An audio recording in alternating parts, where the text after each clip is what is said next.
আওয়ামী লীগের সভানেত্রী শেখ হাসিনা গতকালকে দেখলাম 14 দলীয় একটা মিটিং ছিল তার গণভবনে। প্রশ্ন হচ্ছে যে সরকারি দপ্তরে দলীয় মিটিং করা ঠিক কিনা, সেটা অন্য আলোচনা। রাষ্ট্র, দল, ব্যক্তি, পরিবার যে সব একাকার হয়ে গেছে এই রাষ্ট্রে, সেটা তো বহু বছর থেকে চলছে আর কি। বাট আমরা আজকে একটা অন্য প্রসঙ্গে কথা বলবো। সেটা হচ্ছে যে উনি বলেছেন যে বাংলাদেশ এবং মিয়ানমারের কিছু অংশ মিলিয়ে পূর্ব তিমুরের মতো একটা খ্রিস্টান রাষ্ট্র করবার ষড়যন্ত্র হচ্ছে, যেটাতে উনি রাজি হন নাই বলেই পশ্চিমারা ওনার উপরে অনেক খ্যাপা, নামটাম বলেন নাই, একটা সাদা রাষ্ট্রের কথা, শ্বেতাঙ্গ রাষ্ট্রের কথা বলেছেন যে তারা বেইস চেয়েছে, বেইস দেয় নাই, বেইস দিলে উনি আবার ক্ষমতায় আসতে পারতেন। তো বেইজের আলোচনাতে যাব না, প্রথম আলোচনাতে থাকবো, কারণ এটা খুব গুরুত্বপূর্ণ একটা কথা। যদিও আমরা জানি যে উনি নির্বাচন ছাড়া, ম্যান্ডেট ছাড়া জোর করে ক্ষমতায় বসে আছেন গত 15-16 বছর থেকে। আতাত করে ক্ষমতায় আসছে 2008-এর নির্বাচনে, তারপরে ম্যান্ডেট ছাড়া ইচ্ছামতো দেশ শাসন করতেছে, 15 বছরে কোনো ভোট নাই, এগুলো সবই সত্য। কিন্তু এইখানে যে কথাটা উনি বলেছেন, সেই বক্তব্যটা আমাদের যথেষ্ট মনোযোগ দেবার দাবি রাখে বলে মনে করি আর কি। যে গত কয়েক মাস থেকে আমরা দেখতে পাচ্ছি যে বান্দরবনে যে সংকটগুলো চলছে, যেটা নিয়ে সরকার বেশ মানে লুকোচুরি করতেছে। আমাদের যারা সিভিল অ্যাডমিনিস্ট্রেশন আছে তারা খুব পরিষ্কার করে কিছু বলছে না যে কুকি, চীন, এরা যারা আছে, ন্যাশনাল ফ্রন্ট, এদের সাথে এরা আসলে কী করতে চাচ্ছে, কত বছর থেকে এগুলো করতে চাচ্ছে, তাদের যে ঘটনাগুলো, ব্যাংক ডাকাতির ঘটনাটা ঘটলো, সেটা আসলে কনসিকোয়েন্স কী, এটার মানে কাউন্টারে যে আবার দেখলাম যে শত শত কুকি চীন গোত্রের সদস্যদেরকে গ্রেফতার করা হয়েছে, টর্চার করা হয়েছে, কয়েকজন খুনও হয়েছে দেখলাম, বাংলাদেশ সেনাবাহিনীর সদস্য শহীদ হয়েছেন এর মধ্যে।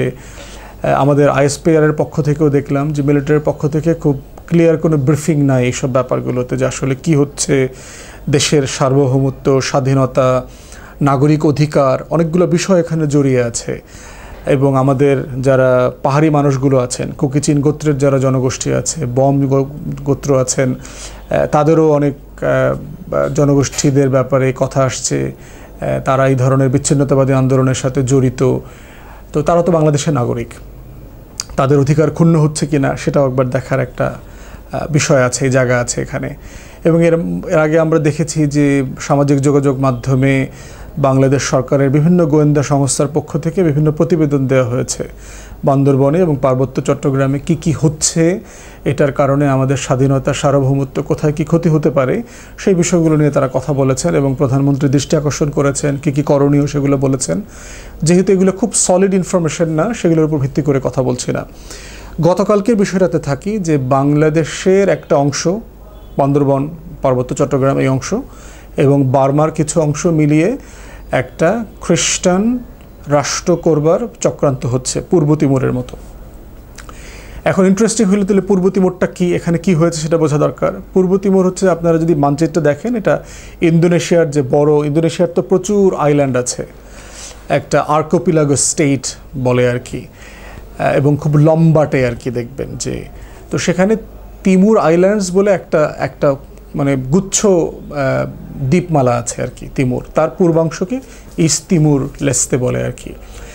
তো তারা ঐতিহাসিকভাবে 16th সেঞ্চুরি থেকে আপনার পর্তুগিজ কলোনি ছিল, 200-250 বছর পর্তুগিজ কলোনি ছিল।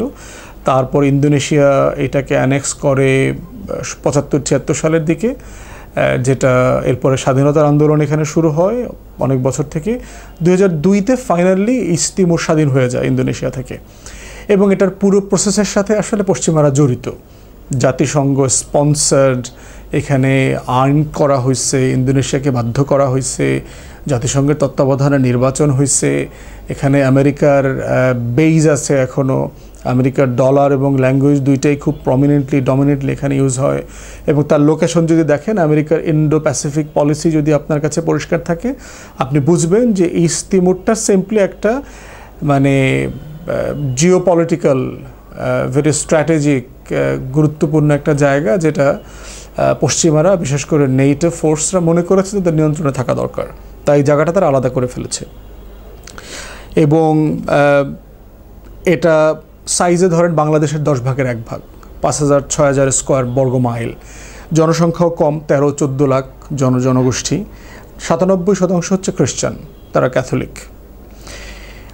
এই মানুষগুলো অধিকাংশ হচ্ছে ঐতিহাসিক যে ওই অঞ্চলের বিভিন্ন আইল্যান্ডে বাস করা মানুষ, যাদেরকে ইন্ডিজিনাস ধর্মের অনুসারী লোকদেরকে আমরা বলতে পারি। সাডেনলি 2002 সালে এসে 97% মানুষ খ্রিস্টান হয়ে গেল কীভাবে? একটা হচ্ছে যে আপনি পর্তুগিজ কলোনি, একটা বড় জায়গা, যে পর্তুগিজরা ধরেন ব্রাজিল দখল করে তো ব্রাজিলের খ্রিস্টান বানায় ফেলছে, পুরো জনগোষ্ঠী ইন্ডিজিনাস যে জনগোষ্ঠী ছিল তাদেরকে খ্রিস্টান কনভার্ট করে ফেলছে। তো এটা একটা জায়গা। দ্বিতীয়ত হচ্ছে যে স্বাধীন হওয়ার পরেও, ইন্দোনেশিয়ার সাথে থাকার পরেও এখানে খ্রিস্টান মিশনারি এনজিওগুলো খুব ব্যাপকভাবে কাজ করেছে, পাড়ায় পাড়ায়, মহল্লায় মহল্লায় আপনার ওদের চার্চ করা, তারপরে সামাজিক সুযোগ সুবিধা দেওয়া, এগুলো করেছে। এগুলো করে তারা লোক কনভার্ট করেছে। একই রকম একটা ঘটনা, যদিও আওয়ামী লীগের সভানেত্রী এটা বলেন নাই, কিন্তু গত ইস্তিমরিরও পরের ঘটনা, এরকম একটা ঘটনা ঘটেছে দক্ষিণ সুদানে। সুদান হচ্ছে টেরিটরির দিক থেকে সবচেয়ে বড় রাষ্ট্র ছিল আফ্রিকার। সেখানেও সুদানের একটা অংশকে 2011 সালে আলাদা করে ফেলা হয়, এবং সেখানে একই রকম পশ্চিমারা হেভিলি ইনভলভ ছিল। এবং একই স্ক্রিপ্টগুলো দেখবেন যে পূর্ব তিমুরের যে স্ক্রিপ্ট, একই স্ক্রিপ্ট সেখানে আমরা দেখেছি। বর্তমানে দক্ষিণ সুদানের জনগোষ্ঠী হচ্ছে 1,10,00,000-এর মতো, বিশাল ভূখণ্ড, 2.5 লক্ষ বর্গ মাইল, বাংলাদেশের 5টা বাংলাদেশের সমান, যদিও খুব প্রোডাক্টিভ ল্যান্ড না, মরুভূমি আছে প্রচুর। জনগোষ্ঠীর 51% খ্রিস্টান। চারপাশে কিন্তু ডমিনেন্ট মুসলিম কান্ট্রি, সুদান আছে, আরও কেনিয়া আছে, তারপরে কঙ্গো আছে, অ্যাঙ্গোলা আছে সম্ভবত, সেন্ট্রাল আফ্রিকান রিপাবলিক, একদম কেন্দ্রে একটা ল্যান্ডলক কান্ট্রি যদি আফ্রিকার ম্যাপের মধ্যে দেখেন সাউথ সুদানকে। আর সুদান তো একটা মুসলিম মেজরিটি রাষ্ট্র, সেখানে 51% হচ্ছে বর্তমান দক্ষিণ সুদানের জনগোষ্ঠী খ্রিস্টান। এবং এটাকে কেন আলাদা করতে হয়েছে? এটা করতে হয়েছে হলো তেলের কারণে। তেলের উপরে ভাসছে পুরো সাব সাহারান আফ্রিকান রিজিয়নে। 3য় বৃহত্তম তেলের মজুদ হচ্ছে দক্ষিণ সুদানে। অতএব একটা সাউথ সুদান, একটা বড় মুসলিম রাষ্ট্র, এত পাওয়ারফুল থাকবে, প্রচুর তেল প্রডিউস করবে, সেটা অবশ্যই পশ্চিমাদের জন্য, যারা পৃথিবীর জিওগ্রাফি নিয়ন্ত্রণ করতে চায়, তাদের জন্য এটা কৌশলগতভাবে ভালো কারণ মনে হয় নাই। আর রাষ্ট্রের তো ফেলিওর আছেই। খার্তুমের যে সরকার ছিল, মিলিটারি শাসন ছিল, তারা সবাইকে নিয়ে যে রাষ্ট্র করতে হয় সেখানে তারা ব্যর্থ হয়েছে। তারা জনগোষ্ঠীকে আলাদা করে ফেলেছে, বৈষম্য করেছে, অধিকার দিতে ব্যর্থ হয়েছে। এই সুযোগটা বাহিরের লোকজন কাজ করেছে, এবং একইভাবে সেখানেও শত শত ইউরোপীয় এবং আমেরিকান, পশ্চিমা খ্রিস্টান মিশনারি এনজিওগুলো বিভিন্ন নামে বেনামে তারা সেখানে কাজ করেছে এবং মানুষদেরকে করেছে, কনভার্ট করেছে খ্রিস্টানিটিতে। তো 2টা রাষ্ট্রর বাস্তবতা দেখেন। 2টা রাষ্ট্র কিন্তু গরিব রাষ্ট্র, ফাইন্যান্সিয়ালি কিন্তু খুব ভালো অবস্থায় নাই। যেহেতু সে ল্যান্ডলক কান্ট্রি, সে তো তেল রপ্তানি পর্যন্ত করতে পারছে না, ভেরি এক্সপেন্সিভ অপশন। আগে সুদানকে টাকা দিতে হইতো খার্তুমের মাধ্যমে, তারপরে হচ্ছে এইটা তেল পাইপলাইন দিয়ে এটা এক্সপোর্ট হইতো, কিন্তু সেটাও এখন বন্ধ হয়ে গেছে তাদের নিজস্ব যুদ্ধ এগুলোর ব্যাপারে। এখন আসি আমাদের প্রতিবেশী রাষ্ট্রে। বাংলাদেশের সাথে 7টা প্রতিবেশী রাষ্ট্রের সীমান্ত আছে, 7 সিস্টার্স বলে বাংলাদেশের সাথে। ভারতের যে রাজ্যগুলো আছে, সম্ভবত 24টা রাজ্য আছে ভারতের, তার ভিতরে 7টার সাথে বাংলাদেশের সীমান্ত আছে। তার ভিতরে পশ্চিমে হচ্ছে একটাই, পশ্চিম বাংলা। আর যদি উত্তর থেকে ধরেন তাহলে আপনার পঞ্চগ্রাম, কুড়িগ্রাম থেকে নিচে হচ্ছে বাকি রাজ্যগুলোর অবস্থান। এবং আমাদের যে বান্দরবন এবং রাঙামাটির যে পার্বত্য চট্টগ্রামের যে সীমানা আছে, এখান থেকে যদি উপরের দিকে যেতে চান, শুরুতেই হচ্ছে আপনার পূর্বে হচ্ছে আমার মিজোরামের সীমান্ত আছে, ভারতের মিজোরাম রাষ্ট্রের বড় সীমান্ত আছে। তারপরে হচ্ছে আপনার মণিপুরের সীমান্ত আছে, উপরে মেঘালয় আছে আপনার, সেই মৌলভীবাজার সুনামগঞ্জ অঞ্চলের সাথে দেখবেন যে মেঘালয়ের সীমান্ত আছে। ভারতে 4টা রাজ্যে খ্রিস্টান পপুলেশন হিউজ, 4-5টা রাজ্যে। তার ভিতরে 3টাতে হচ্ছে মেজরিটি। তার ভিতরে দেখেন মিজোরামের 86% জনগোষ্ঠী হচ্ছে খ্রিস্টান এবং আমাদের সাথে তার বাউন্ডারি আছে মিজোরামের সাথে, আপনার বান্দরবন রাঙামাটির সাথে। দ্বিতীয়ত হচ্ছে আপনার মেঘালয়ের জনগোষ্ঠীর 75% হচ্ছে খ্রিস্টান। মেঘালয় কোথায়? ওই যে আপনার সিলেট, মৌলভীবাজারের, সুনামগঞ্জের ওই কোনায় মেঘালয়ের পাহাড়ের সাথে তাদের বাংলাদেশের সীমান্ত আছে, লম্বা সীমান্ত আছে। তারপরে হচ্ছে নাগাল্যান্ডের 87% হচ্ছে খ্রিস্টান। এরপরে হচ্ছে মণিপুরের 42% হচ্ছে খ্রিস্টান। কদিন আগে আপনারা দেখেছেন গত বছর মণিপুরে খ্রিস্টান মাইনরিটিদের উপরে ব্যাপক আক্রমণ, খুন খারাপি, ধর্ষণের ঘটনা ঘটেছে। এরপর হচ্ছে অরুণাচল একদম উপরে, তার 30% হচ্ছে খ্রিস্টান। তাহলে দেখেন যে ভারতের এই 7 রাজ্যের 5টা রাজ্যের সাথে যাদের আমাদের সাথে সীমানা আছে কোনো না কোনো ফর্মে অথবা কানেক্টিভিটি আছে, সেখানে খ্রিস্টান মেজরিটি পপুলেশন হয়ে গেছে কয়েকটা রাজ্যে। শুধু বাকি আছে ত্রিপুরা এবং আসাম। তো সেই বাস্তবতা যদি চিন্তা করেন, আমাদের বাস্তবতা কি, আমাদের হিল ট্রাক্টসের অবস্থা কি? বাংলাদেশ সরকারের তথ্য মোতাবেক কোনো সলিড কোনো ইনফরমেশন নাই। আমরা জানি না যে আসলে হিল ট্রাক্টসে আমাদের কি পরিমাণ আদিবাসীরা, পাহাড়িরা খ্রিস্টান হয়ে গেছে। এবং এমনও শুনেছি মুসলমান হিন্দু পরিবারের সদস্যরাও ওখানে ব্যাপক হারে খ্রিস্টান হচ্ছে সুযোগ সুবিধার জন্য, নাগরিক সুযোগ সুবিধার জন্য। পাহাড়ের সেই যেখানে মানে দুর্গম গিরিপথ, সেখানে যাবার রাস্তা নাই, পথ নাই, সেখানে খ্রিস্টান মিশনারিরা গিয়ে রাস্তা করে দিয়েছে, বাসা করে দিয়েছে, হাসপাতাল তৈরি করেছে, গির্জা করেছে। যে ভাষায় কথা বলে মাত্র 300 লোক, সেই ভাষাতেও বাইবেলের অনুবাদ করে দেওয়া হয়েছে, ট্রান্সলেশন করে দেওয়া হয়েছে। এই লেভেলে এনজিওরা নামে বেনামে মিশনারি কাজ করছে বাংলাদেশে। এবং বিশাল জনগোষ্ঠী ধরে নেওয়া হচ্ছে আমাদের নন বাঙালি যে জনগোষ্ঠী আছে তাদের মেজরিটি ইতিমধ্যে খ্রিস্টান হয়ে গেছে আমাদের হিল ট্রাক্টসে, পার্বত্য চট্টগ্রাম, খাগড়াছড়ি, বান্দরবন, রাঙামাটি, এই জায়গাগুলোতে। এখন এই পুরোটা যোগফলের কনসিকুয়েন্স কি? আপনি যদি ভারতের সীমানা ধরে চিন্তা করেন, যেগুলো খ্রিস্টান মেজরিটি হয়ে গেছে, মিজোরাম, মণিপুর, নাগাল্যান্ড, এরা বাংলাদেশের পার্বত্য চট্টগ্রাম অংশ। এরপরে হচ্ছে বার্মার অংশটা যোগ হচ্ছে এখানে, যেখানে রাখাইনকে অলরেডি জেনোসাইডের তত্ত্বাবধানে অলরেডি খালি করে ফেলা হয়েছে। অতএব সেই বাস্তবতায় যদি ইস্ট তিমুর এবং দক্ষিণ সুদানের অভিজ্ঞতা আমরা সামনে রাখি, শেখ হাসিনার এই স্টেটমেন্টটা ফেলে দেবার মতো না। বিভিন্ন কারণে আমরা তাকে পছন্দ করি না। বাংলাদেশের স্বৈরশাসন কায়েমের নায়ক তিনি, নায়িকা তিনি এই দেশটাকে মানে প্রত্যেকটা প্রতিষ্ঠান ধ্বংস করে দিয়েছেন। কিন্তু অনেক সময় খারাপ লোকদের কাছ থেকেও ভালো কিছু জিনিসের আইডিয়া পাওয়া যায়। সেই জায়গা থেকে হচ্ছে আমাদের নাগরিক হিসাবে এটা বিবেচনার দাবি রাখে যে আসলে বান্দরবনের যে সাম্প্রতিক যে সংকটগুলো চলছে, সেই সংকটগুলোকে সামনে রেখে শেখ হাসিনার মন্তব্য এবং দুনিয়ার অন্যান্য জায়গাতে যেগুলো হয়েছে সেগুলো মাথায় রেখে সিরিয়াসলি ভাবা দরকার যে চিটাগং হিল ট্রাক্টসের স্বাধীনতা, সার্বভৌমত্ব কোথায় গিয়ে দাঁড়াচ্ছে। এর আগে আমরা দেখেছি, আপনি দেখেন এই যে মানে কুকি চীন যে জনগোষ্ঠীর কথা বলা হচ্ছে, তাদের ট্রেনিংয়ের ব্যাপারে তো আমরা পড়লাম যে তারা মিজোরামে ট্রেনিং নিয়েছে। শতাধিক লোক মিজোরামে গিয়ে ট্রেনিং নিয়েছে। মিজোরামে কারা তাদেরকে ট্রেনিং দিয়েছে? মিজোরামের কি ইন্ডিয়ান সরকার তাদেরকে ট্রেনিং দিয়েছে, না ওখানকার খ্রিস্টান জনগোষ্ঠী তাকে ট্রেনিং দিয়েছে? ট্রেনিং দিয়ে তারা আসলে কি করতে চায়? ভারত যদি এদেরকে দিয়ে বান্দরবন, রাঙামাটিকে অস্থির করতে চায়, এটার বেনিফিট কি আসলে সে নিতে পারবে লং টার্মে?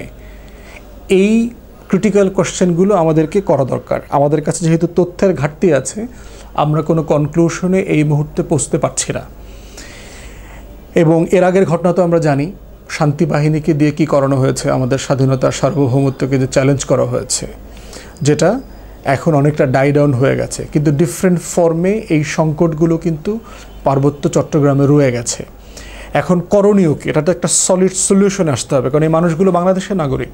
পার্বত্য চট্টগ্রামে যে পাহাড়ি জনগোষ্ঠীগুলো আছে, যে গোত্রগুলো বাস করে, তারা সবাই বাংলাদেশের নাগরিক এবং সংবিধান মোতাবেক তার সংস্কৃতি, ভাষা, ধর্ম, তার যে অধিকার আছে সব কিছু ভোগ করবার শতভাগ ন্যায্য অধিকার তার আছে এবং তাকে সে অধিকার দিতে হবে কোনো না কোনো ফর্মে। তো সেই ক্ষেত্রে আমাদের করণীয় কি? আমরা মনে করি করণীয় হচ্ছে এই জনগোষ্ঠীকে মূলধারায় নিয়ে আসতে হবে। তাকে প্রয়োজনে অ্যাফার্মেটিভ ডিসক্রিমিনেশনের মাধ্যমে, মানে ইতিবাচক বৈষম্য করে তার পক্ষে, ধরেন সে একটা বিশ্ববিদ্যালয়ে ভর্তি হওয়ার যোগ্য না, সে একটা স্কুলে ভর্তি হওয়ার যোগ্য হয়নি এখনও, তারপরে তাকে ভর্তি করানো, সে ক্লাসে পাশ করতে পারছে না, তারপরে তাকে পাশ করিয়ে দেয়া, তাকে মূলধারায় নিয়ে আসা, তাকে শিক্ষা চাকরি উপযোগী করা, তাকে ব্যবসার প্রণোদনা দেওয়া, তাকে তারা খুবই মানে অবর্ণনীয় জীবনযাপন করেন, তাদেরকে ভালো অ্যাকোমোডেশনের ব্যবস্থা করে দেওয়া। তারা যদি সমতলে থাকতে চায়, তারা যদি রাজি হয়, তাহলে সমতলে ভালো আবাসযোগ্য বা থাকার জায়গা তাদেরকে করে দেওয়া দরকার। তারা যদি পাহাড়ে থাকতে চায়, যেভাবে থাকতে চায়, তাদেরকে কমিউনিটি ওয়াইজ তাদেরকে সেভাবে থাকার জন্য সবচেয়ে সুন্দর বন্দোবস্ত করে দেওয়া দরকার। তাদের নিরাপত্তা সেফগার্ড করা দরকার। তাদের ছেলে মেয়েদেরকে ভালো স্কুল কলেজে এনে বোর্ডিংয়ে রেখে লেখাপড়া করে জীবন মান যেন উন্নয়ন করা যায় আগামী 5 বছর, 10 বছর, 15 বছরে। পার্বত্য চট্টগ্রামের কোনো গোত্রের ছেলেমেয়েরা পিছিয়ে পড়া থাকতে পারবে না। তারা সবাই বাংলাদেশের মূলধারায় আসতে পারতে হবে। এটাই হলো সমাধান, যে তাদেরকে মূলধারার নাগরিক করে ফেলতে পারাটা। দ্বিতীয়ত হচ্ছে সেটা হচ্ছে যে বিদেশি এনজিও এবং মিশনারি কর্মকাণ্ড চিটাগং হিল ট্রাক্স থেকে শতভাগ বাতিল করে দিতে হবে। এদের লাইসেন্স বাতিল করে দিতে হবে, এদের কর্মকাণ্ড বাতিল করে দিতে হবে, এবং এই জনগোষ্ঠীকে বুঝাইতে হবে আপনার যে নাগরিক সুযোগ সুবিধা সেটা বাংলাদেশ রাষ্ট্র এনশিওর করবে। কোনো বিদেশির মাধ্যমে এই সুযোগ সুবিধা আমাদের নাগরিকদেরকে আমরা দিব না, কারণ এটা শুধু বিদেশিদের সুযোগ সুবিধা দেবার বিষয় না, এখানে আমার স্বাধীনতা সার্বভৌমত্ব জড়িয়ে আছে। অতএব এই দুইটা জিনিস যে কোনো মূল্যে আমাকে করতে হবে। থার্ড যেটা হচ্ছে সেটা হচ্ছে কমিউনিকেশন। এই ঘটনাগুলোর মধ্য দিয়ে যেটা হচ্ছে, গোত্রের এবং বিভিন্ন যে ট্রাইবাল পিপল আছে তাদের সাথে রাষ্ট্রের দূরত্ব তৈরি হচ্ছে, ভুল বোঝাবুঝি তৈরি হচ্ছে, এবং অন্য তৃতীয় ফোর্স তাদেরকে ভুল বুঝাবে, বাংলাদেশের বিরুদ্ধে তাদেরকে খেপিয়ে তুলবে, অস্ত্রের কথা বলবে, স্বাধীনতার কথা বলবে, বিচ্ছিন্নতাবাদিতার কথা বলবে। এই ব্যাপারে তাদের সাথে নেগোশিয়েট করা, আলোচনা করা, ডায়ালগ করা, তাদেরকে বোঝানো যে আপনার বেটার অপশন হচ্ছে এটাই, যে আপনি বাংলাদেশের সাথে থাকবেন, আপনার সকল সুযোগ সুবিধা এটার মাধ্যমে অর্জিত হবে এবং সেটা অর্জন করা সম্ভব। বাংলাদেশ সরকারকে সেই আস্থা অর্জন করতে হবে। ফোর্থ হচ্ছে সভরেন্টি রক্ষা করবার নামে, নিরাপত্তা রক্ষা করবার নামে জুলুম যেন না করা হয়। আমরা দেখেছি ব্যাংক ডাকাতির যে নাটক হয়েছে, এটা কোনো রকম কোনো ক্রেডিবল ঘটনা না। ব্যাংক ডাকাতি যেটা হয়েছে, একটা মাত্র রাস্তা, পিছনে পাহাড়, এসে বাংলাদেশের পুলিশকে হস্টেজ করে ফেলছে, সব অস্ত্র নিয়ে চলে গেছে, গুলি নিয়ে গোলাবারুদ নিয়ে চলে গেছে। এই ধরনের পুলিশ রেখে আমার কী কাজ এখানে? যে বন্দুক ধরার সাথে সাথে কোনো যুদ্ধ না করে 400 রাউন্ড গুলি দিয়ে দিচ্ছে, শত শত রাইফেল দিয়ে দিচ্ছে। তো এটা বোঝাই যাচ্ছে যে এটা একটা মেড আপ জিনিস। আমাদের অনুরোধ হচ্ছে রাষ্ট্রের কাছে এবং গোয়েন্দা সংস্থার কাছে, এটা খেলার জায়গা না পার্বত্য চট্টগ্রামটা। দয়া করে দেশের স্বাধীনতা সার্বভৌমত্ব নিয়ে খেলবেন না। এই খেলা বহু আমরা দেখেছি, কারো লাভ হয় না এতে, দেশের মানুষেরও লাভ হয় না, রাষ্ট্রের স্বাধীনতা সার্বভৌমত্ব কোনো কিছুর লাভ হয় না। অতএব দয়া করে নিরাপত্তার নামে এই খেলা বন্ধ করেন। এই খেলা বন্ধ করে জনগোষ্ঠীর আস্থা অর্জন করেন এবং ট্রাইবাল পিপলের উপরে জুলুম করা বন্ধ করেন। অযথা তাদেরকে হয়রানি করা, গ্রেফতার করা, নির্যাতন করা, মারধর করা, তারপরে হচ্ছে তাদেরকে বিভিন্ন নাগরিক সুবিধা থেকে বঞ্চিত করা, তাদের মোবাইল ফোন নেটওয়ার্ক কেড়ে নেওয়া, এগুলো কোনোভাবে মানে সম্পর্ক, ভবিষ্যৎ সার্বভৌমত্ব রক্ষার জন্য কোনো সুবিধাজনক মাধ্যম হতে পারে না। এগুলো বন্ধ হওয়া উচিত। তাই আমরা মনে করছি যে বাংলাদেশ সরকার এবং সরকার প্রধান অবৈধ হলো যেহেতু উনি সংকটটা বোঝেন, দয়া করে এটা নিয়ে কাজ করেন। দালালি, আপনি তো বিভিন্ন দেশের দালালি করে ক্ষমতায় থাকেন, বর্তমানে দেশের স্বাধীনতা সার্বভৌমত্বের স্বার্থে ভিনদেশীদের দালালি বন্ধ করেন। ভিনদেশীদের দালালি বন্ধ করে দেশের মানুষের দালাল হন, স্বাধীনতা সার্বভৌমত্বের দালালি করেন, জাতীয় স্বার্থে দালালি করেন। এটাই হচ্ছে আমার ভূখণ্ডকে আগামী দিনে রক্ষা করবার একমাত্র মাধ্যম। ধন্যবাদ।